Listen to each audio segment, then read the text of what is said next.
Yesterday's news that the Los Angeles Lakers decided to bring back Jackson Hayes has sparked a lively debate among fans and analysts alike. Hayes, with his exceptional athleticism and ability to run the floor, offers a dynamic third center option behind Anthony Davis and whoever earns the primary backup role. However, despite his clear strengths, I remain convinced that the Lakers should still target a more established backup center. Someone like Al Horford would make perfect sense, and then slot Hayes into that tertiary role reminiscent of what the team once enjoyed with the 2020 roster. Back then, the Lakers benefited from a trio of bigs, each with unique skill sets. You had your skilled face-up big man, your defensive enforcer, and your high-energy flow-running presence. Dwight Howard and Javale McGee occupied the first two roles alongside Davis, while someone like Hayes could fill that third slot with his own blend of athleticism and length. By retaining Hayes as the third center, the Lakers would preserve the versatility that so often defined their championship runs. Imagine Anthony Davis operating as the anchor, the primary backup delivering bruising defense, an occasional mid-range pop, and Hayes providing that burst up the court, finishing lobs and blocking shots in transition. But the question remains, who will serve as the second center? Al Horford, with his combination of spacing, pick and pop shooting, and high basketball IQ, would be an ideal fit, giving Coach Darvin Ham a reliable half-court option and a veteran presence in the locker room. Whether the Lakers can afford him, however, hinges on their current salary cap situation, which is delicate at best. Currently, the Lakers sit approximately $3.3 million below the first apron of the luxury tax and are hard capped at that same level. That means they can sign players up to that apron, but cannot exceed it under any circumstances, unless they complete a trade that brings in new salary exceptions. At the moment, the roster comprises 12 guaranteed contracts to partially guaranteed deals and an open 15th spot. It's widely expected that their recent second-round pick Theo will be signed to fill that final position. Even after adding Theo, the Lakers would remain under the cap, albeit by the narrowest of margins. Meanwhile, Shake Milton's partially guaranteed contract will either need to be converted or waived by July 20th to avoid triggering full guarantees, and Jordan Goodwin's deal will not become guaranteed until January. In practical terms, the Lakers could clear as many as the roster spots if necessary, though doing so would require some difficult decisions, perhaps waiving Milton or Goodwin to make room for a Horford-type veteran. The front office clearly anticipates more roster moves beyond signing Adriatin and Jake LaRavia. Rumors of a potential swap involving the protected pick at number 17 suggest that the Lakers are in active discussions with other teams, possibly looking to acquire players like Cam Whitmore or additional veterans with credible threat profiles. If a deal materializes, someone such as Rui Hachimura or Gabe Vincent could be included to match salaries, freeing up further cap space and roster flexibility. The biennial exception still available to Los Angeles could also be used to absorb salary in a trade, offering another avenue for improving the squad without exceeding the apron. With roughly 3 months until training camp opens, patience remains the golden rule for Lakers management. As we've seen in previous off-seasons around the league, teams often overpay or rush deals early on, only to watch salaries plummet as the preseason approaches. The Utah Jazz, for example, originally demanded a king's ransom and draft picks and young talent for a deal at last season's trade deadline, only to substantially lower their asking price when they realized they needed clarity on their roster before camp. The same dynamic is likely at play with Phoenix and Portland, both of which may be reluctant to enter camp with too many centers clogging up rotation spots. As those franchises seek to streamline their own rosters, the Lakers could find prime opportunities to pounce on backup center options at more reasonable prices. Ideally, Los Angeles would address the vacant small forward slot, adding a bona fide threat wing who can complement LeBron James and Davis from the jump. Whether that player arrives via trade or free agency remains to be seen, but one thing is clear: securing a dependable starting unit contributor should take precedence over rounding out the bench. That said, the backup center remains a low-risk, higher-word addition. Most of the league's reserve bigs are interchangeable, capable of playing 10 to 12 minutes per game, setting solid screens and cleaning the glass without requiring complex offensive sets. A player like Nick Richards, Adri Jordan, or even a veteran center still on the market could seamlessly integrate into the Lakers system, providing depth while allowing Hayes to continue his development without excessive pressure. Timing, as always, is crucial. The closer we get to October, the more willing teams become to shed unwanted contracts, and the Lakers, armed with draft assets and the biennial exception, are in a strong position to capitalize, whether they target another high-end backup center or opt for a multiplayer trade that grants them both a wing and a front-court piece. This franchise has the flexibility to bolster its championship odds without mortgaging its future. And while patience has its limits, Los Angeles certainly has the resources to cap space and the roster spots to pull off another savvy move before the regular season tips off. As the summer calendar inches closer to training camp, the Lakers front office finds itself walking a tightrope between urgency and restraint. On one hand, there is no denying the palpable excitement that would accompany the arrival of a proven threat wing, a player fully capable of stepping into the starting five alongside LeBron James and Anthony Davis, hitting catch-and-shoot threes with regularity and locking down opposing scorers in the half-court. Yet on the other, there is the lingering risk of overcommitting in a marketplace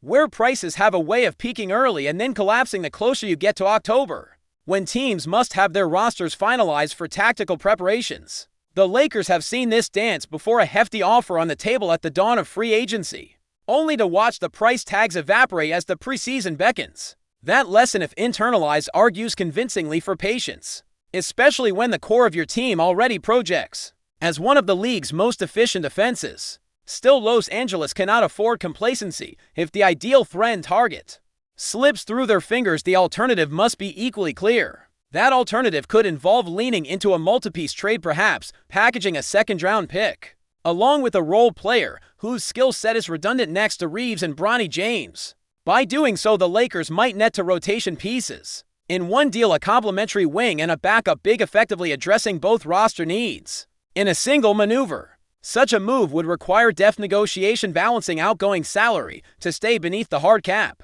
while ensuring incoming contracts fit within the team's long-term vision. Yet with the biennial exception still at their disposal, Los Angeles retains an ace up its sleeve, enabling them to absorb salary and a three-team swap if necessary. Of course, identifying the right trade partner is paramount.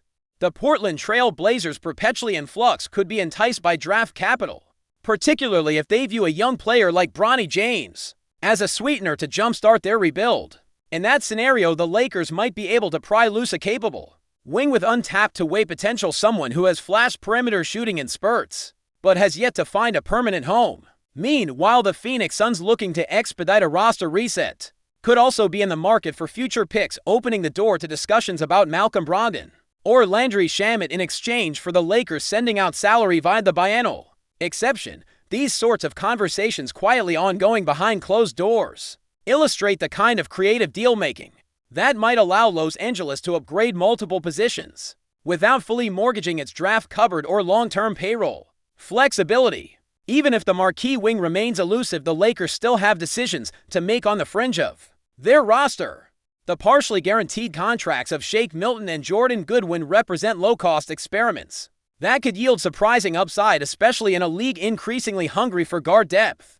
Milton's ability to create his own shot and Goodwin's tenacious on-ball defense could both be useful in short bursts, but they will need to earn precious minutes in training camp and exhibition games. If neither player distinguishes himself enough to justify a roster spot, the Lakers could pivot, simply waive the contract before guarantees kick, and then use those openings to chase mid-season buyout candidates. The buyout market after the trade deadline often produces veterans seeking one last championship shot. Los Angeles has in the past reaped the benefits of that pool, adding savvy vets who understand their roles and buy into the team's overarching mission. Meanwhile, the development of Jackson Hayes cannot be overlooked.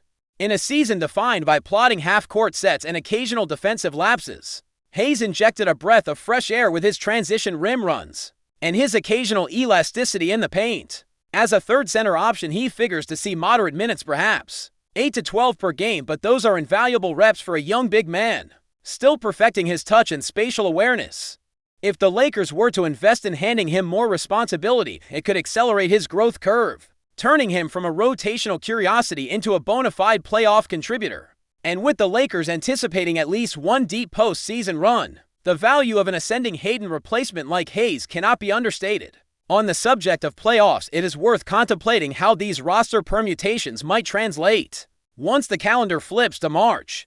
The regular season, while a necessary proving ground, rarely demands the kind of defensive self-sufficiency that a 7-game series against a top-seeded opponent does. In that crucible, rotations compress and every possession feels magnified. Having a reliable backup center on the bench who can anchor the second unit's rim protection is indispensable. Likewise, a threatened wing whose mere presence on the perimeter forces switching defenders to stay honest can open driving lanes for LeBron or create kick-out opportunities for Davis. In that sense, the ideal off-season maneuver for the Lakers would be one that strikes a delicate balance, adding a veteran piece proven under playoff duress without sacrificing the young talents who could grow into those roles themselves. None of this is to say, however, that the Lakers must shake the foundations of their culture in search of instant gratification.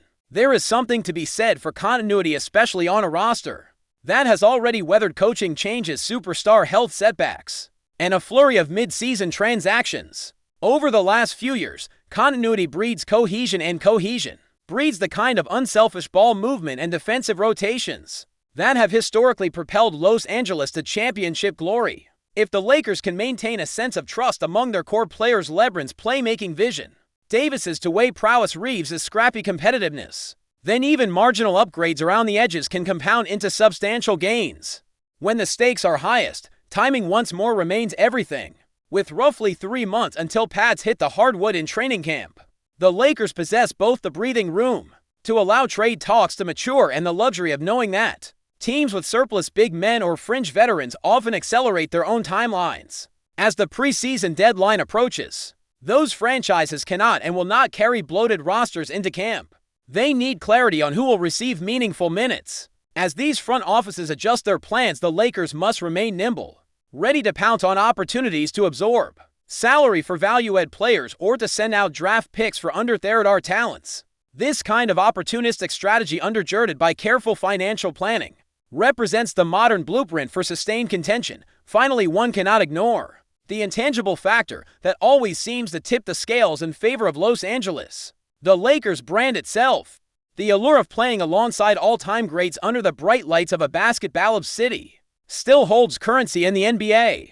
That cachet could persuade a borderline free agent or a buyout candidate to choose Los Angeles over another competitive suitor, offering the Lakers leverage when it comes to signing veterans without overbidding.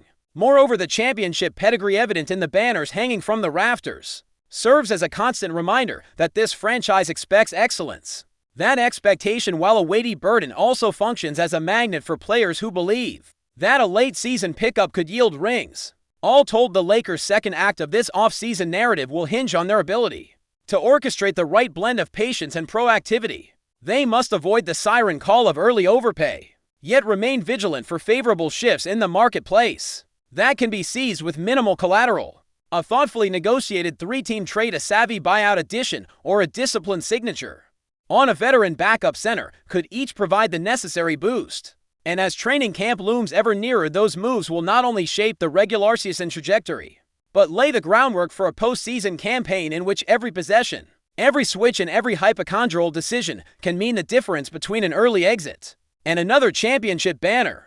Before we continue, we ask that you leave a like and subscribe to the channel so you won't miss any exclusive Lakers updates. Moving on in what could be one of the most intriguing off-season moves. Whispers around the league suggest that Nic Claxton might be trading Brooklyn black and white for the iconic purple and gold of the Los Angeles Lakers. Though no official confirmation has been made, multiple sources close to the situation hint that the Lakers are finalizing a deal to bring the athletic big man to LA. Claxton, known for his elite rim protection, mobility, and ability to switch onto guards, has quietly developed into one of the most versatile defensive centers in the NBA. At just 25 years old, his potential continues to rise, making him an attractive target for teams aiming to solidify their paint presence while staying modern in defensive schemes. The Lakers, who have been actively searching for ways to bolster their interior defense and inject youth into their aging core, may see Claxton as a perfect complement to Anthony Davis. While Davis has often expressed a preference to play the 4, Claxton's presence would allow the Lakers to maintain size and defensive versatility without overburdening AD at the 5. Rumors began circulating after Claxton was spotted in Los Angeles earlier this week, followed by social media activity that some fans interpreted as cryptic hints. A few purple heart emojis here, a big moves coming post there. It's not the first time Laker Nation has run wild with speculation, but this time league insiders seem to be echoing the sentiment. There are still questions about how the Lakers would manage the cap implications of such a move. Claxton, coming off a strong season with Brooklyn, was expected to command significant interest on the market, both in terms of money and role. Could a sign-and trade be in the works? Would LA be willing to part ways with future draft assets or rotational pieces to make room? While nothing is certain yet, one thing is clear. If Claxton ends up in a Lakers jersey, it would send ripples through the Western Conference. His arrival could mark a shift in strategy for LA, moving toward a more defensive-oriented, switch-heavy identity under new head coach J.J. Redick. For now, all eyes remain on the Lakers front office as the whispers grow louder. Whether it's smoke or fire, the thought of Claxton in purple and gold has certainly set the rumor mill ablaze. Stay informed exclusively about Los Angeles Lakers news. Subscribe to our channel and hit the like button to keep receiving daily updates. Also, share your opinion on the news in the comments, as your contribution is crucial for the Lakers. Stay tuned for the next video.